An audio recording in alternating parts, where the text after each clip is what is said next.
안녕하십니까. 안녕하십니까. 안녕하세요. 오늘은 이 무릎 관절염을 어떻게 치료할 거냐, 치료 방법들, 이런 다양한 방법들이 아마 있을 것 같은데 그런 것들에 대해서 질문을 좀 드리려고 합니다. 윤영 선생님도 관절염 환자들 상담 같은 걸 많이 하시잖아요. 네. 그러면 이게 관절염 치료 방법이 여러 가지가 있을 것 같은데 어떤 방법들을 소개하고 설명하시는지 한번 말씀 주시죠. 통증이 심한 환자들 같은 경우에는 일단 먹는 약을 하거나 먹는 약으로 효과가 없다 하는 경우에는 주사 치료를 권하기도 합니다. 그리고 무엇보다도 평상시에 생활 습관을 교정을 해야 되기 때문에 그렇죠. 환자분들이 좀 잘못 알고 있는 상식들이 쪼그려 앉기라던가 계단을 오르락 내리락 하는 운동 자체가 운동이라고 생각을 하는데 계단 오르락 내리락은 사실상 관절염에 악영향을 주기 때문에 계단 오르락 내리락 하는 생활 습관도 교정을 하게 하고, 그리고 비만, 체중 부하 때문에 무릎이 아프기 때문에 이제 체중 조절을 위해서 식이요법이라던가 평상시에 그냥 편하게 할 수 있는 운동요법을 권하기도 합니다.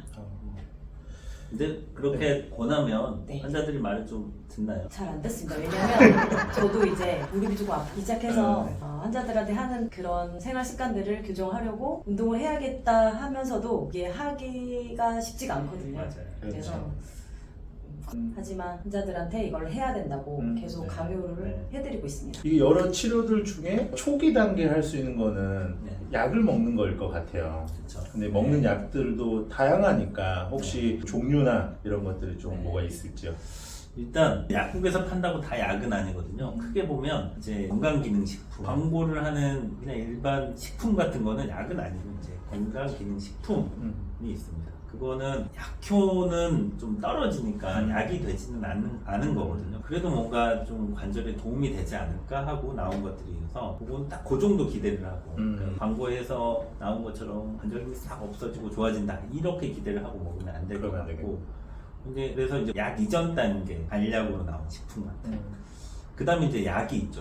네. 약은 크게 보면 소염제가 있고 진통제가 있습니다. 이제 어떤 부분에 좀 겹치기도 하는데 관절염은 기본적으로 염증이잖아요. 소염제를 먹으면 염증이 줄어들죠. 그러면서 통증이 줄고, 한편으로는 소염 작용이 전혀 없지만 그래도 강력한 진통 효과를 내는 그런 약들이 많이 있거든요. 네. 그래서 우리가 의사들이 약 처방을 할 때 소염 작용도 하는 약도 넣고 진통 작용을 하는 것도 넣고 1번 진통제를 넣었더니 잘 안 됐다 2번 진통제도 넣고 1번, 2번은 같이 넣어보기도 하고 크게 보면 이제 약은 그렇게 나눌 수 있을 것 같아요. 그래서 약물 치료를 하기 위해서 약을 나눠주잖아요. 네. 환자분들이 많이 궁금해하는 게 증상이 좋아지면 약을 끊어도 되는지.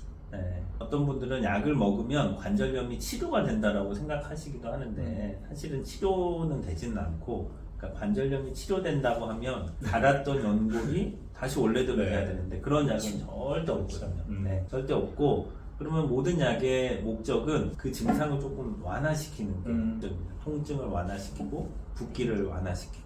그러니까 먹었는데 좀 완화가 됐다. 그러면 이제 안 먹어도 되죠.